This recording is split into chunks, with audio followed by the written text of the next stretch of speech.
Namaste. Welcome to our channel Kundalini Secret Science of Yoga. Part 5. Chapter 2. From Dhyan to Samadhi. Dhyan or meditation is the starting point from where one can ascend the heights of clear perceptions and the knowledge beyond. Dhyan is the concentration of the mental energy upon one point of awareness.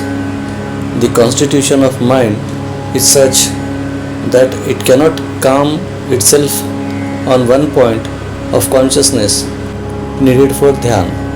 It is therefore advised to focus the mind on the middle point of the eyebrows or on the middle point of the chest.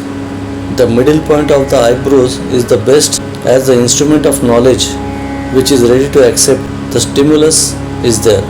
That is also a channel for the Jivatma or spirit to enter in or depart from its physical frame at the time of birth or death. The best dhyan is the dhyan in the middle of the eyebrows. There are persons who can easily concentrate in their bhru madhya or center of eyebrows, but it is not so easy to do that. The effort remains where it is, and the mind roams around the world of our business, peeping into every den of cultivation. Thoughts hover in the mind, starting from any point and ending on any unwanted corner. The mind cannot calm itself as the constitution of the same is such. Hence, there should be another way out to achieve the same. The mind is generally associated with the limbs and organs through which it expresses itself. Hence, it is good if we can devote the limbs to any particular subject for concentration. The mind automatically follows the suit of limbs and gradually falls into concentration, and that also unknowingly. Dhyan or meditation. Such oneness of the mind with the subject of action is called as dhyan. Of course, the subject of attention should be one at the time of dhyan. That helps mind to acquire the quality of concentration, which is much needed for the process of dhyan. Concentration in the bhru madhya means center of eyebrows is the best of dhyan. The other way of approach to dhyan can be handled if the above approach is not possible. The second best way is to perceive flame or our own eye in the bhru madhya with constant effort. Within required time, we can perceive a flame of our own eye in the bhru madhya. The outer eyes should be closed. No attention should be given towards any other limbs or subject. No attention should be allotted towards respiration. We should seek some other means of concentration if we cannot perceive a flame or our eyes in the bhru madhya with closed eyes. Keep a lamp or a candle in front of our squatting position and look continually towards the flame. The lamp should be at distance of 2 feet from our squatting position, which is called as Padmasana, which is the best for dhyan.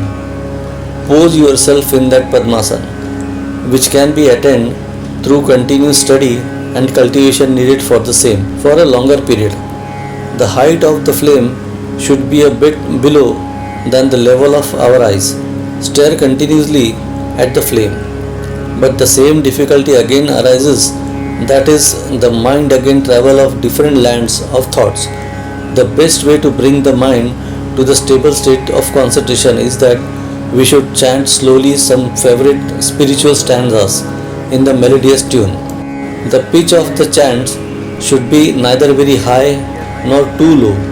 Hear our own chanting sound and allow the mind to lull itself in the music of the chants or stotra, as it is called in Sanskrit language. Melodious music has a power to attract our mind. Recurring chanting of the stanzas should be continued along with the practice of sitting in the same posture for longer period.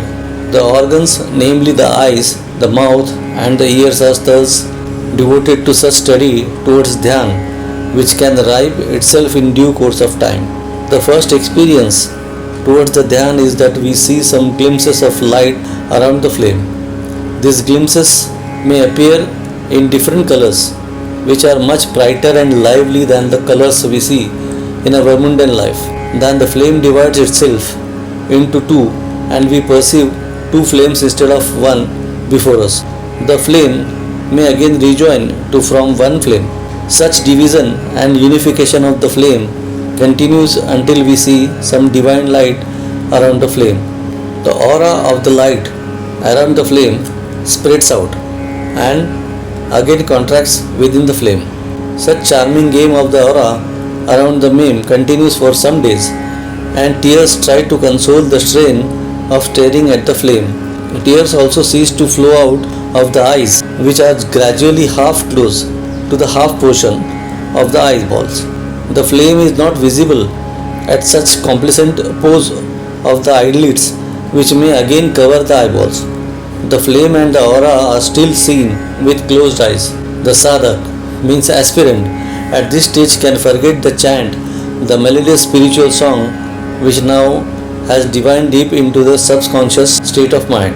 Everything comes to stay, even respiration also. The respiration slows down gradually.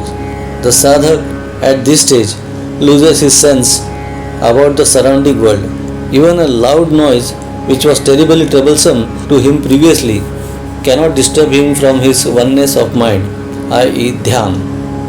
The purpose of this YouTube channel is to spread the age-old ancient Vedic knowledge of Bharat. Subscribe and share the video if you liked it. Thanks.